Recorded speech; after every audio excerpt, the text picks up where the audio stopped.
അതിന്റെ സകല കുഴപ്പങ്ങളും നിനക്കുണ്ട്. നിന്റെ അച്ഛനോ അമ്മയ്ക്കോ കൂടെയുള്ള ആർക്കെങ്കിലും ആ വിവരം ഉണ്ടായിരുന്നെങ്കിൽ എത്രയോ മുമ്പേ അവരിതൊക്കെ ശരിയാക്കേനെ. സൂര്യ പ്ലീസ്, താൻ എന്നോട് ഇപ്പൊ സോറി പറഞ്ഞേ പറ്റൂ. എന്തിന് സോറി പറയണമെങ്കിൽ ഞാൻ തെറ്റ് ചെയ്യണ്ടേ? നിന്റെ മുഖത്ത് നോക്കി ഗോസ്റ്റ് എന്ന് വിളിച്ചതിന് യാതൊരു തെറ്റുമില്ല. സത്യം പറഞ്ഞ അതിനേക്കാൾ കൂടിയതാ നിന്നെയൊക്കെ വിളിക്കേണ്ടത്. വല്ല കാട്ടരുമയെന്നോ കാട്ടുപന്നിയെന്നൊക്കെ വിളിക്കണം.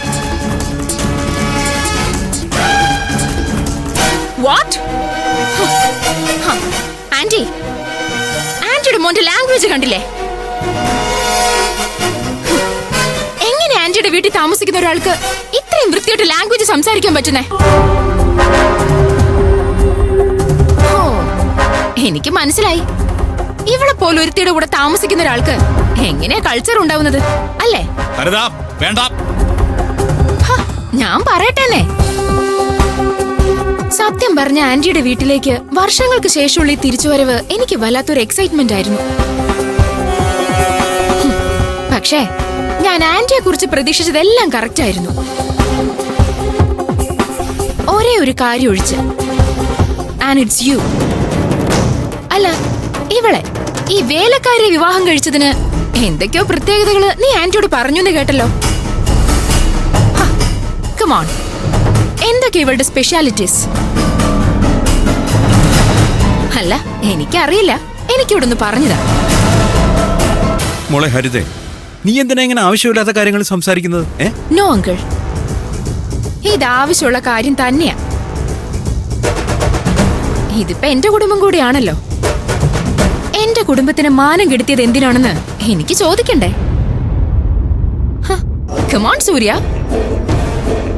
ഹരിത, സ്റ്റോപ്പ് ഇറ്റ്. അത്തരം തർക്കങ്ങളുടെ ഒന്നും ഒരു ആവശ്യമില്ല. ഡാഡി, എനിക്ക് തർക്കിക്കണമെന്ന് തോന്നിയാൽ ഞാൻ തർക്കിക്കും. ഇതിപ്പോ സിൻസിയർ ആയിട്ട് ഇവളുടെ കഴിവുകളെ കുറിച്ച് അറിയാൻ വേണ്ടി തന്നെയാ ഞാൻ ചോദിച്ചേ. അത് കഴിഞ്ഞിട്ട് വേണം ഇവളെ റെസ്പെക്ട് ചെയ്യണോ വേണ്ടയോ എന്ന് എനിക്ക് തീരുമാനിക്കാൻ. മാഡം, സൂര്യ സാറിനെ ദേഷ്യം പിടിപ്പിച്ച നിന്റെ സൂര്യ സാറെ ഞങ്ങൾ കൊന്നുകളയോ? നിനക്കും നിന്റെ ഗതികെട്ട വീട്ടുകാർക്കും വേണമെങ്കിൽ സൂര്യ ഹീറോ ആയിരിക്കും. പക്ഷെ ഹരിതയ്ക്ക് അങ്ങനെയല്ല. നീ ആരാടി? ഈ കുടുംബത്തിനകത്ത് നിൽക്കാൻ നിനക്ക് എന്താ യോഗ്യത? പത്മാന്റിയുടെ മരുമകളാണെന്ന് രഹസ്യമായിട്ടെങ്കിലും പറയാൻ എന്തെങ്കിലും യോഗ്യത നിനക്കുണ്ടോ? നീ നന്ദിനിയുടെ യോഗ്യതയെ പറ്റി ചോദിച്ചല്ലോ. ഏതെങ്കിലും ഒരു കാര്യത്തിന് നന്ദിനിയെ മത്സരിച്ച് തോൽപ്പിക്കാൻ പറ്റുമോ നിനക്ക്? പറ്റുമോടി? നീ വളർന്നതും പഠിച്ചതൊക്കെ അമേരിക്കയിലാണല്ലോ. ജീവിച്ചത് സമ്പന്നതയില്ല. പക്ഷേ നന്ദിനിക്ക് അതൊന്നും ഉണ്ടായിരുന്നില്ല. ഇവിടെ പലരും ആക്ഷേപിക്കുന്ന പോലെ തെങ്ങും തോപ്പിൽ അനുവദിച്ചു കിട്ടിയ ഒരു കൊച്ചു വീട്ടിലായിരുന്നു. പക്ഷേ തള്ളി പറയുന്ന നിന്റെ ഈ പത്മാന്റി ഉണ്ടല്ലോ, അവർക്ക് പോലും അറിയാം ആ ഒരു നാട്ടില് നന്ദിനി എന്തായിരുന്നു, ആരായിരുന്നു എന്ന്. അവിടുത്തെ ക്ഷേത്രത്തിലെ ഉത്സവമായാലും പൊതുചടങ്ങായാലും ഒരാൾക്ക് ഒരു സഹായം വേണ്ടി വന്നാൽ പോലും അതിന് മുമ്പിൽ നിന്നിരുന്നത് നന്ദിനിയായിരുന്നു. ഇത്രയും കാലത്തിനിടയിൽ ഏതൊക്കെ കാര്യത്തിന് നീ അതുപോലെ മുമ്പിൽ നിന്നിട്ടുണ്ട് പറയണി?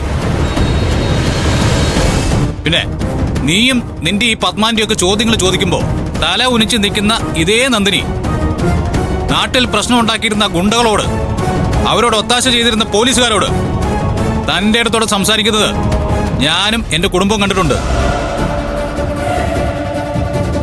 നീ പറഞ്ഞ നിന്റെ ഗ്രേറ്റ് ലൈഫ് ഹിസ്റ്ററിയിൽ എത്ര തവണ ചെയ്തിട്ടുണ്ട് നീ ഇതൊക്കെ?